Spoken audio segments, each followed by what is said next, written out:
Welcome to the Transform Sales Podcast, where forward-thinking business leaders come to share their experiences and ideas, learn from each other, and amplify their results together.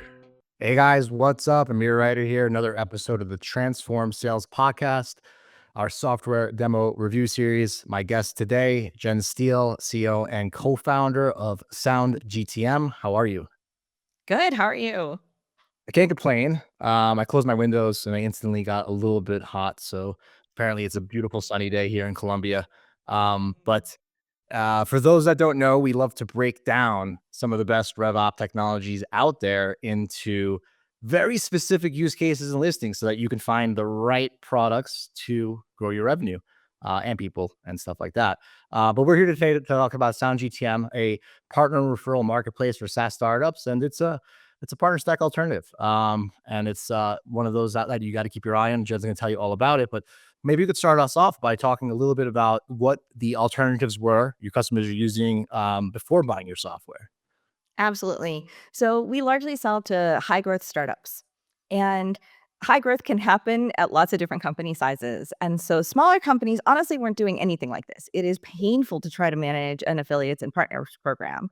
And then if you start getting into like the mid-sized folks, they're managing them on spreadsheet, and then they're having to like give the sheet to their accounting department to do the payments and the 1099s, and it's super painful.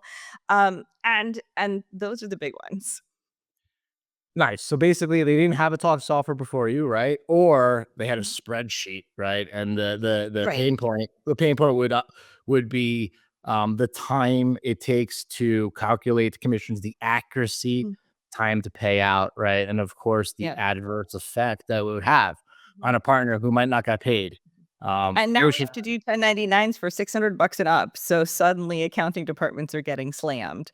I didn't even realize it was a value add for us to take care of it because we take care of the primary payment. Yeah, it's that's and we're gonna get into that. So that you guys are also the billing engine, which is a little bit unique in the sense that some affiliate programs just give you the data, right? And you do payouts. You guys do the collection, which I think is great. Um, Talk to me about maybe we could show that, right? If you're open to it, right? Maybe a quick demo just about how a company that's a hyper growth startup or a mid-market that's just getting swamped with payouts can leverage your company not only to obviously attract partners, but to collect and pay out through your system.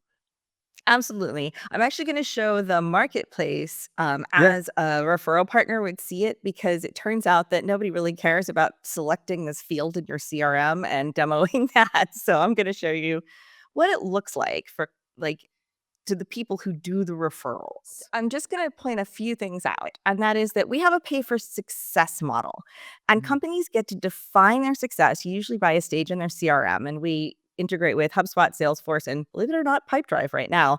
But my dev team is always building new integrations as they're asked for. And so you can see here things like $800 for a qualified lead, and Mammoth Growth, this company got to define what qualified is, or eight, and then if it keeps going, 8% of a new customer contract. Now, the thing is that Mammoth Growth they're almost a set it and forget it at this point. They put this up. My team is actually enabling and helping our partners to sell it.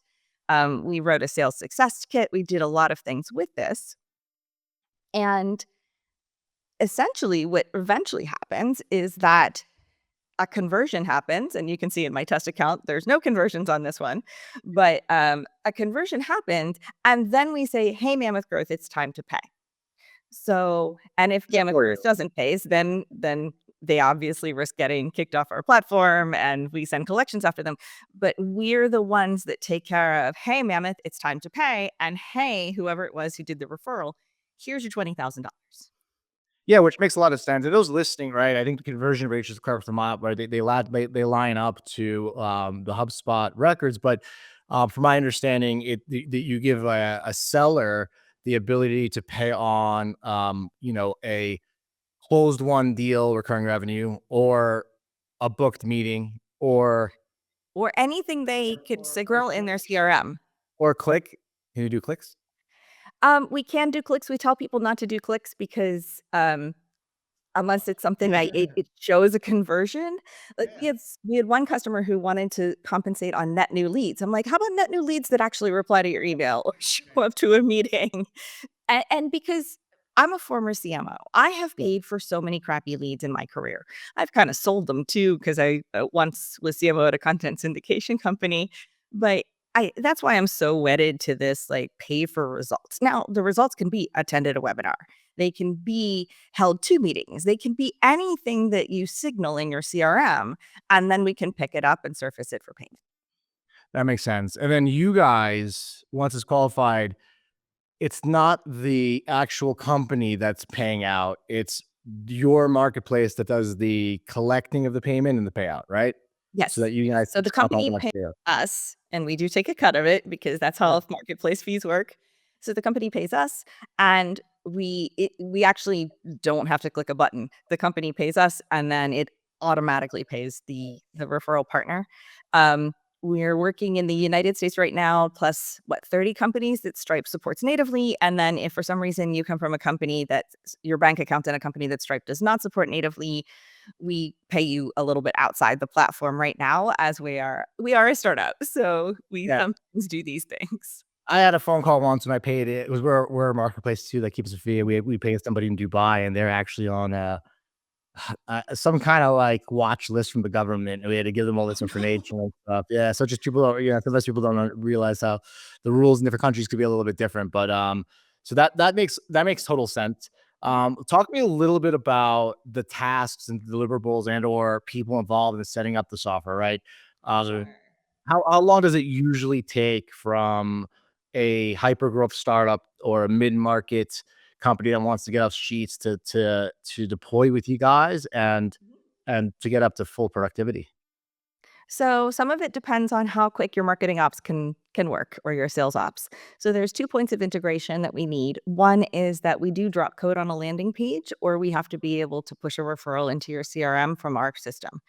And the other is that you need to integrate your CRM with our product so that we can tell when success happens, and we key on that email address reference. Some people get it set up in an hour. Some people it takes a little bit longer, depending on the complexity of their system and how quickly their marketing ops Well, you get work. what's the shortest is an hour? What's the longest you've seen? We're gonna divide it by two. At one point, somebody's marketing ops person went on vacation. So Yeah, let's skew the data, all right? We don't want to that skew the took a few data. weeks. That took a few weeks to get set up. And then we help companies with that offer. I didn't show it on the screen, but we do write compelling copy. We use a combination of our own experience as expert sales and marketing folks, and we do have a custom GPT set up so that people can get and write offers that work, even if they don't feel like they're a great writer. Yeah, well, that's actually a lot of people aren't a great writer, right? And helping them off is awesome. And I think it's nice that you added that you were a CMO in your past life and that you've seen a lot of these pain points. But I also could tell that you index very heavy on founder-led customer success, because my experience with you is that you respond back very fast and you're very hands-on. So you're also not, also adding, I think, some of your marketing experience, right? To support the sellers themselves, right? Which I think is pretty nice. And sometimes that's not the experience that you get from some alternatives that are, heavily funded through A's and B's. They don't really Right. We just hired somebody so we learned that the people who are signing up are in 2 camps. Well, there's the special people like you, but most people aren't quite as productive as you are. But they're really 2 camps. They're executives that can do referrals. So, hey, meet my friend over here. Hey, do this. And then honestly, it sucks to be a salesperson right now in a lot of ways, right? They're losing their jobs. I mean, you see the heartbreaking stories on LinkedIn. And I wasn't enabling them. You say founder-led customer success. I wasn't enabling them enough. And so we just brought on a head of growth who is honestly the best SDR that has ever worked at one of my companies.